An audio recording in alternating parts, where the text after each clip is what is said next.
প্রিয় দর্শক, মৃত্যুর পর আমাদের গন্তব্য কোথায়? জান্নাত নাকি জাহান্নাম? কিন্তু কখনো কি ভেবেছেন এই জান্নাত আর জাহান্নাম আসলে কোথায় আছে? আকাশে নাকি পৃথিবীর নিচে, নাকি এমন কোনো জগতে যা আমরা দেখতে পাই না? প্রিয় দর্শক, ইসলাম আমাদের শিক্ষা দিয়েছে জান্নাত ও জাহান্নাম উভয় বাস্তব এবং ইতিমধ্যেই সৃষ্টি করা হয়েছে। পবিত্র কোরআনে বলা হয়েছে জান্নাত প্রস্তুত করা হয়েছে মুত্তাকিদের জন্য আর জাহান্নাম প্রস্তুত করা হয়েছে অবাধ্যদের জন্য। অর্থাৎ এগুলো ভবিষ্যতে তৈরি হবে না, বরং এখনই বিদ্যমান আছে। এখন একই প্রশ্ন আসে, তাহলে জান্নাত কোথায় আছে এবং জাহান্নাম কোথায় আছে? বিজ্ঞানীরা এ বিষয়ে কি মতামত পোষণ করে থাকেন?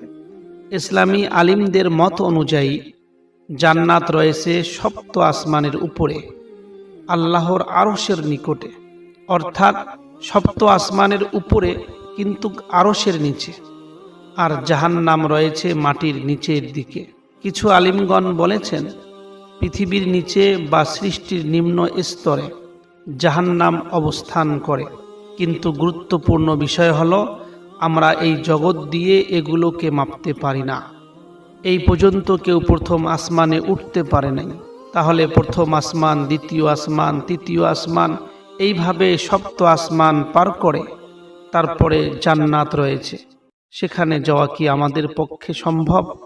কারণ এগুলো গায়েবের জগৎ, আমাদের চোখের আড়ালে, যা মানুষের চোখে দেখা সম্ভব নয়। প্রিয় দর্শক, জাহান্নাম এমন এক জায়গা যেখানের আগুন দুনিয়ার আগুনের মতো না, বরং দুনিয়ার আগুনের চেয়ে বহুগুণ বেশি ভয়ঙ্কর হবে জাহান্নামের আগুন। একটি হাদিসে বলা হয়েছে জাহান্নামের আগুন দুনিয়ার আগুনের থেকে 70 গুণ বেশি তীব্র হবে। সেই জাহান্নামের মধ্যে মানুষ আগুনে পুড়বে, আবার সেখানে তাকে আবার জীবিত করা হবে এবং এই শাস্তি চলতেই থাকবে অনাদি অনন্তকালের জন্য। অন্যদিকে জান্নাত এমন একটি স্থান যেখানে দুঃখ নেই, কষ্ট নেই, মৃত্যু নেই। পবিত্র কোরআনে বলা হয়েছে জান্নাতের মধ্যে এমন জিনিস রয়েছে যা কোনো চোখ এই পর্যন্ত দেখেনি, কোনো কান এখনো পর্যন্ত সে বিষয়ে শোনেনি এবং কোনো হৃদয়ে তা কল্পনা করতেও পারেনি। জান্নাতের মধ্যে থাকবে নদী, ফল, প্রাসাদ, আর সবচেয়ে বড় নিয়ামত হলো জান্নাতের মধ্যে মহান আল্লাহ তাআলার সন্তুষ্টি।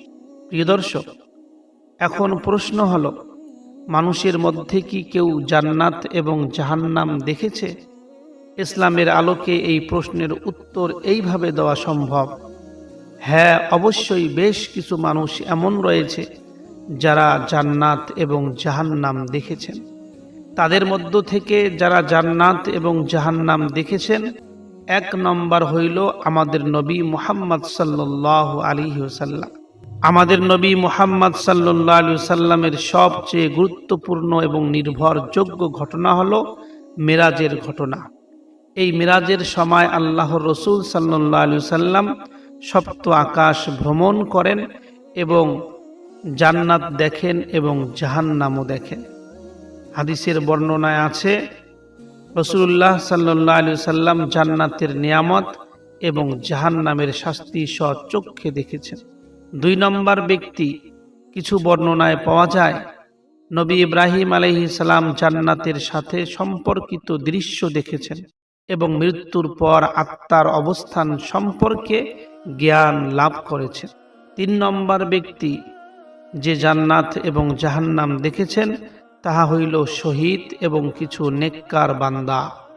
হাদিসের বর্ণনায় পাওয়া যায় শহীদদের রূহ জান্নাতের পাখির মতন অবস্থান করে, অর্থাৎ শহীদদের রূহ জান্নাতের নিয়ামতের স্বাদ পায়।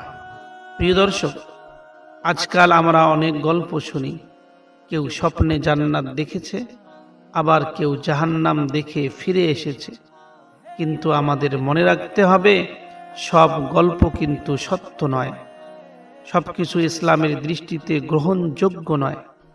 সঠিক তথ্য শুধু পবিত্র কোরআন এবং সহিহ হাদিস থেকেই নিতে হবে।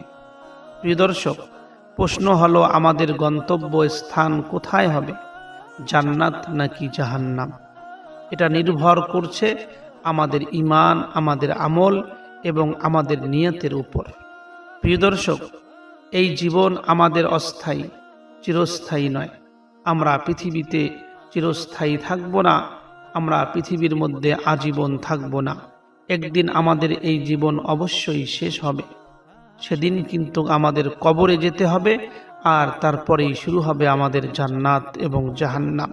তবে মনে রাখতে হবে, জান্নাত এবং জাহান্নাম হবে আবাদান আবাদান জিন্দেগি, আজীবন জিন্দেগি, যে জীবনের কোনো মরণ নেই, কোনো শেষ নেই। আমাদের এই জীবন তো অস্থায়ী, কিন্তু জান্নাত এবং জাহান্নাম হবে চিরস্থায়ী।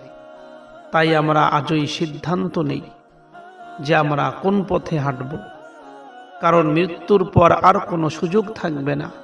আমাদের সমস্ত চিন্তা ফিকির, আমাদের সমস্ত আমল এই দুনিয়াতেই করতে হবে। যদি আমরা দুনিয়াতে জান্নাতের পথ অবলম্বন করি, তাহলে মৃত্যুর পরে মহান আল্লাহ রব্বুল আলামিন আমাদেরকে জান্নাত দেবেন। এই জন্য জরুরি আমাদের ঈমান তৈরি করা, আমাদের বেশি বেশি করে জান্নাত যাওয়ার মতন আমল তৈরি করা। প্রিয় দর্শক, জাহান্নাম থেকে বাঁচতে হলে আল্লাহ সুবহানাহু তাআলার নিয়ম অনুযায়ী জীবন যাপন করতে হবে এবং রসুল করিম সাল্লাল্লাহু আলাইহি ওয়াসাল্লামের সুন্নত অনুযায়ী জীবন যাপন করতে হবে। আল্লাহ সুবহানাহু তাআলা আমাদের সবাইকে যে পথে চললে আল্লাহ রাজি থাকেন সেই পথে চলার তৌফিক দান করুক। আসসালামু আলাইকুম ওয়া রাহমাতুল্লাহি ওয়া বারাকাতুহু।